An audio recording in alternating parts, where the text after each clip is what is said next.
Good evening, viewers. I'm happy to meet with you once again in an online program, and I have a topic before today. The subject is ignorance. I'll be talking this topic today: money. Money. Now, what is money?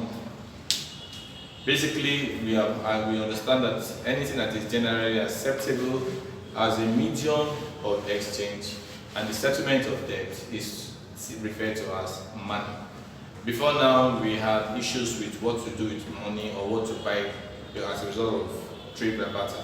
But now, we don't have that kind of issue again. Whatever you have, you pay, and you get whatever goods and services that you want to. Now, what is money? Money can simply be defined as anything generally acceptable as a medium of payment and settlement of debt. That's all. Now, there have been several commodities that have been used as money in the past. They've used cowries, they've used several precious metals, and many other things have been used. But basically, we have things that are being used for money now, which is metal and paper. And that is what we use. And the value of whatever you want to purchase it is always written or inscribed on the commodity that you are using as money. Like I actually said before, that basically what we use now is metal or paper. Now, having gotten the definition for money, which we say generally acceptable as a medium of payment and settlement of debt, we now go to what is known as characteristics of money. Now, when you say characteristics basically talks about the features. Now, there are a few characteristics of money. One of them is portability. Portability. And what does portability mean? That means you can easily carry it about from one place to another. So portability means that money can be carried about from one place to another. Then we have what?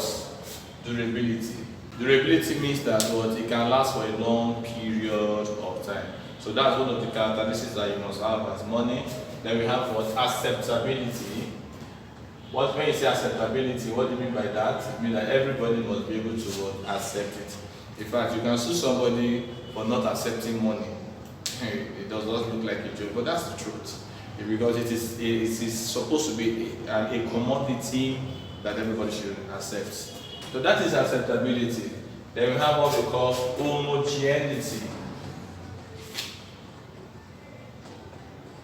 Homogeneity. What does homogeneity mean? It means it has to be similar. Any way, any country, probably you're going from Nigeria to America and you're going to see Nigerian currency over there, it must be the same thing with the Nigerian currency in Nigeria. Homogeneity. There should be no difference. The 100 naira note must be the same thing as the 100 naira note anywhere.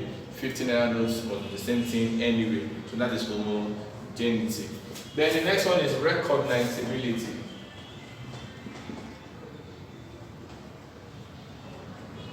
What does it mean? Everybody must recognize it. You agree with me that even a 2-year-old, even a year-old baby will see money and will recognize money. So it must be recognized by all. So it's not a function of saying that you know what money is. Everybody must know what money is. So the next one is what? Relatively scarce. Scarce. It must be scarce. If money can be picked everywhere, you realize that it becomes an abuse, and the value of it will not be there. So it must be relatively scarce. Okay? Then we also have liquidity. What does it mean? It means that it can be divided into different denominations. We have the 50 naira denomination, the 100 naira denomination, the 500 naira denomination, the 200 naira denomination, the 1000 naira denomination.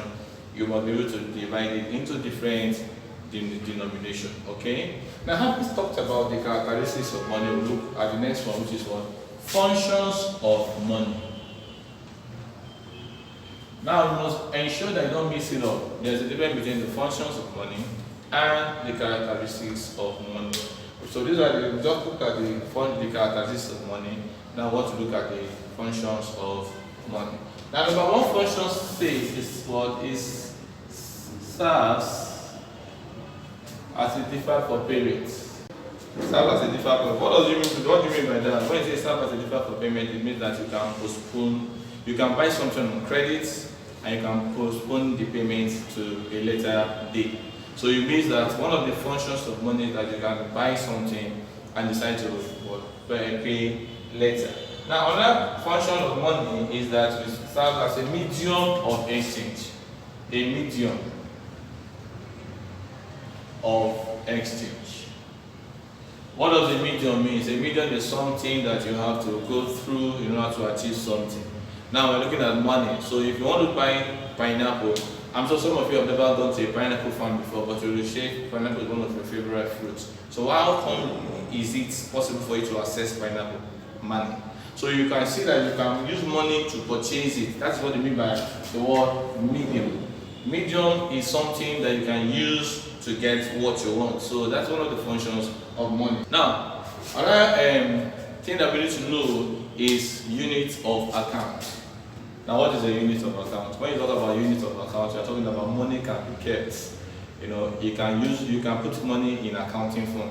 You can get whatever value of commodities that you want to purchase at a particular period of time and decide to put it in accounting form. Some of us want to study accounting in university, you want to study business administration, you want to be a banker. Every transaction that has been transacted, okay, can be put in ledger, and you can put it in such a way that you can make access to it at any point in time. Okay. Number 4 is store of value. Store of value. When you say store of value, it means that you can keep your money in your accounts. You can keep it in the bank. Now, there's one of these questions that they ask that money is a poor store of value during inflation. It has been asked 1,001 times in your examination. Now, people keep on failing that. I don't know why. When you store money in a bank and there's inflation, what happens to the value of money? It falls. So, more food than no questions, examiners ask questions, and is money a good store of value during inflation or a bad store of value during inflation? Obviously, it's a very bad store of value during inflation. Why? Because as the money is kept in the bank, the value of the money tends to fall. So it's a poor store of value. So store of value basically means that it can be kept in the bank for a long period of time. Then number 8 is what measure of value. Measure of value. When you say measure of value, what do you mean by measure of value? Measure of value means that you can quantify the value of commodity you want to buy based using the amount you have. If, for example, you want to buy 100 bags of cement, what happens? You have to know the value of it. The value of the money you have will now give you whatever cement you want to buy. So money can give you the quantity of goods. You can quantify whatever you want to buy at a particular period of time. At this junction, I want to believe that you know the difference between the functions of money and the characteristics of money. It's called forms of money. Forms of money. What are those forms of money? We have several forms of money. We have number 1, which I know you are aware of. We have the coins. The coins has become one of the oldest form of money that we use. And what is the coins made up of? Before now, the coins was made of precious metals. But because a lot of smart people decided to melt the coins, what happened now? They now stopped using precious metal and they started using any kind of metal. We'll get there, because that's one of the places we're going to look at now. But what is coins? Coin money. Coin money are those metal money that we see around. In this part of the country, that is in Nigeria here, you realize that the coin money has been abused. Why? Because a lot of people don't like carrying it about because of the bulky nature, and before it's almost phasing out of existence, even though we still accept that we use it. So coin money is the metal money that inscribes the value of money that you want to purchase at a particular period. That is just money made of metals. Then we have the paper money. The paper money is the money that we have, that we use also. A legal tender. Coin money is also a legal tender, which contains the different denomination at a particular period of time that you can use in exchanging of goods and services. We have, at the moment now, it was from the paper money that we came up with this nylon-like money. It is actually from it because they are trying to look at the one that will last for a period of time. So at the moment we still have the 200 naira notes, money, the 100 naira, the 500 naira, and so on and so forth. Then we also have the commodity money. Commodity money, as the name implies, are those commodity of values. And in the days of old, people use shark teeth, they use elephant trucks, they use cowries as money. So all this kind of money that is called commodity, based on the value, can be used as exchange of goods and services. So that's what you call commodity money. We also have partial money. What do you understand by partial money? Partial money are money in which is not everybody accepts it as a medium of exchange. They are money in which you can go to one place to use it and another place will not accept it, like your vouchers, like your checks. If you represent, if a bank has a check of maybe Union Bank and you want to take that check to Diamond Bank, of course it will not be accepted because it is not theirs. But if you take that check to somewhere that is being accepted, of course it will be accepted. Now those kind of money that is not generally acceptable but are just acceptable in a particular place is known or referred to as what? Partial money. We also have what we call the legal tender. What is also by legal tender? Legal tender are money that is generally accepted by law, allowed by law. Generally allowed by law to be used by all. So that kind of money that is called a legal tender is a money that is generally accepted by all, and it is allowed by the constituted authority to be used to purchase any commodity within the confinement of the country's geographical area. Such money, kind of money, is called a legal tender. Why? Because the country accepts it and they allow it to be used to purchase goods and services. The next one is token money. Now, initially I discussed about coin money, and I told you that coin money is money that is made up of metals. Now, what is token money? Token money is the money in which the fixed value is always greater than the market value, or rather, put it in a better perspective. Any money in which the market value is greater than the metal value is called a token money. If you look at those of you that have seen coin before now, you observe that coin is not made of precious metal any longer. Why? Because they realize that people melt the money, they will buy the money, melt the money, and use the value of the money, which is now becoming, that is those money that is made of gold or diamond or silver, and use it to do something else. So what the government of the day now decided to do was that they said any kind of money that they are going to use at this juncture, they will not be made of precious metals any longer. So when you talk about token money, you are basically talking about a money in which the metal value is less than the market value. That is, the value of 100 naira, which is inscribed on the metal, will be greater than the metal. So that's what you call a token money, because they try as much as possible to discourage people from melting the money, and that is what is known or referred to as what? Token money. Alright, now let's define demand for money. Demand for money. Now, what is demand for money? Demand for money can simply be defined as the act of holding money in liquid form rather than investing it. That act of holding money in liquid form rather than investing it is known or referred to as demand for money. And if you look at it as, okay, why am I spending this money, or why do I want to keep this money? Why don't I just have this money available?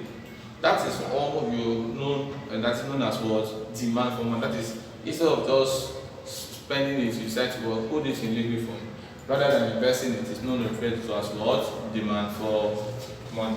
Now, according to that was Lord King's definition for it. Lord King's. Now, according to Lord King's, he gave 3 motives for holding money. Motives for holding money. Motive for holding money.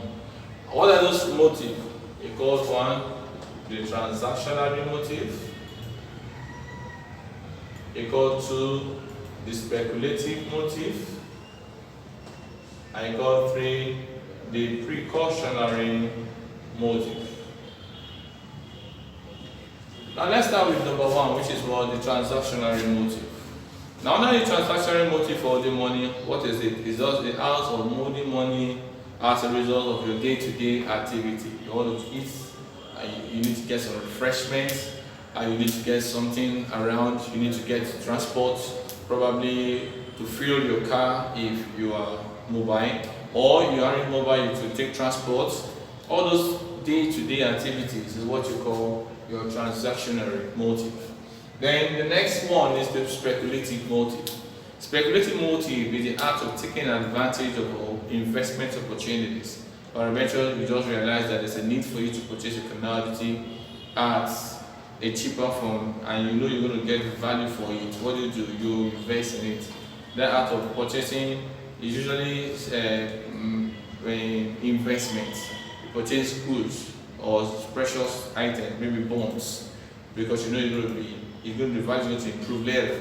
We call that the speculative motive. Then the next one is precautionary motive. As the name implies, you're taking precaution. Now you peradventure of a sick person, nobody prays to the sick, but you realize that as a sick person, if someone gets sick, you need to take the person to your hospital, and taking the person to the hospital, you have to pay a certain amount. Now those kind of money that you never bargain to spend. You're driving and suddenly you had a fractured tire, a punctured tire, you have to repair it or you have to put it in order. You suddenly stumbled on somebody and probably spoiled a lot of things, and the person is insisting you have to repair it. Speculative motive, it's precautionary motive. Any money that you are holding as a result of unforeseen contingencies is not referred to as the precautionary motive for holding money. Now basically we looked at the 3 motives for holding money: the transactional motive, the speculative motive, and the precautionary motive. Now let's look at supply of money. Supply of money. Now when you say supply of money,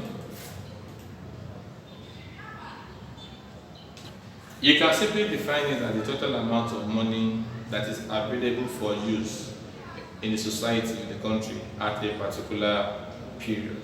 It also includes the money in the bank. That the total amount of money that is available for use in the country at a particular period is referred to as supply of money. Is that clear? Alright, we'll go on to the next item.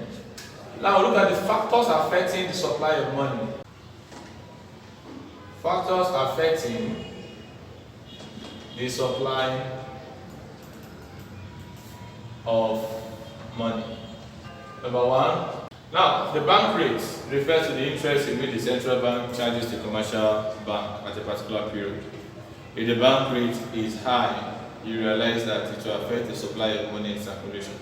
Because in this case now, you observe that the higher the rate the bank charges the commercial bank, the lower the customers that they will be getting, because the commercial bank will also do the same thing to the commercial bank will also do the same thing to the customers, and that can affect the supply of money, of course, negatively. Because if the cash rate is high or the interest rate is high, customers will not be willing to purchase money. Then the cash reserve, there's a certain amount of money in which the commercial bank wants to keep with in their tool. If they are statutorily allowed to keep a high reserve, this will also reduce the supply of money in circulation. But if statutorily they are required to keep a lower amount, this will also bring more money or allow more money to be in circulation. They also talk about the economic situation of the country. The economic situation of the country refers to the inflation of the inflation period. During inflation, you realize that, and of course, when you talk about inflation, you're talking about the persistent rise in the price of goods and services. In that case, you observe that during inflation, there's more money in circulation, but during inflation, there's less money in circulation. So the economic situation of the country at a particular period of time tends to affect the supply of money. And lastly, we talk about the total reserve in central bank. Total reserve in the central bank is also the amount of money in which the central bank is allowed to keep in their with them. If the central bank has high amounts with them or quantum of money with them, you observe that there will be less money with the commercial bank. When the central bank has less money with them, it means they have allowed more money to be with the commercial bank. So it's a vice versa situation. So the more amount of money the central bank has with them, the less amount of money that will be in circulation. And if there are more money with the commercial bank, there are more money that will be in circulation. So that I said before, it's a vice versa situation. Alright. We look at the next one, which is value for money. Value of money.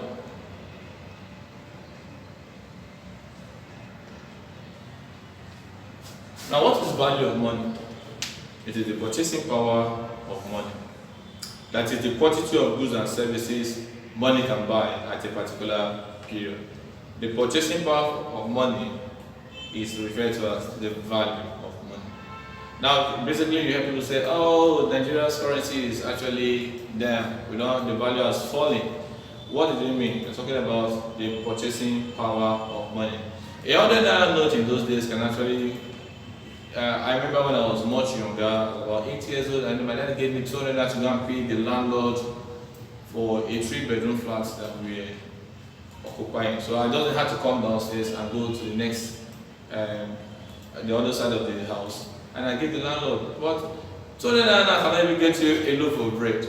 But at that time, so 200 naira was paying for a 3-bedroom flat that was 1982 or 83, yeah. For a 3-bedroom flat, even in an eyebrow area like Akiobi. But today, things are no longer like that. So then you see that the value has liquidated, the value has fallen. So value of money refers to the purchasing power of money. That is the quantity of goods and services money can buy at a particular period. You refer to that as value of money. Alright. Now let's look at the factors that determines. Factor that determines the value of money. Number one, the price level. The price level. Now, the price of a commodity can determine the value of goods and services. If the price of a commodity is high, what would be the value of the money? Yeah, you're correct. Of course, the value of money will be low. If any time you are experiencing inflation in a particular place, it means prices of commodities are high. And anywhere where prices of commodities are high, the value of money tends to be low because the amount of commodity in which you wish or could purchase at a particular period will be drastically reduced. And this will obviously affect the value of money. Number two, the velocity circulation of money.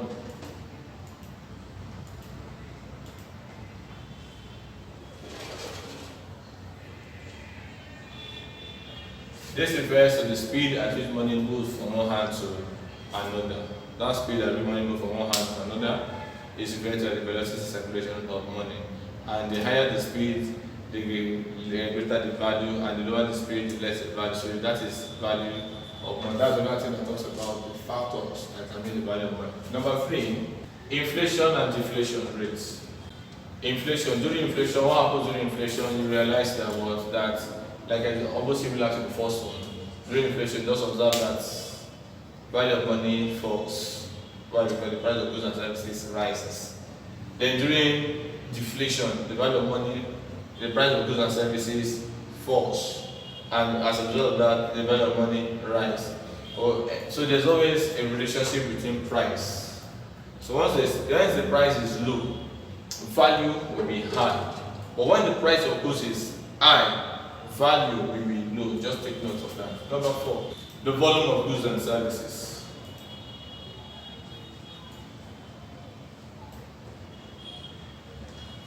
The volume of goods and services. The quantum of commodities that is available at a particular period can also affect the price of the commodity. If we have excess commodity in circulation, what will happen to the price of the commodity? Yes, it should be low. Whenever there's excess supply over a commodity, excess supply of commodity rather, the price will be low. But when there's a reduction in the quantity of commodity available at a particular period of time, the price will be high. So the volume of commodity at a particular period can affect the value of money. If the commodity is excess, the price will be low. If the commodity is scarce, the price will be high. So at this junction, I want to believe that you can answer or you can do justice to any question that you see as regards to this topic. And I know that we are done with this, and I want to wish you all success in your examination. But as it were, we are done with money. Thank you.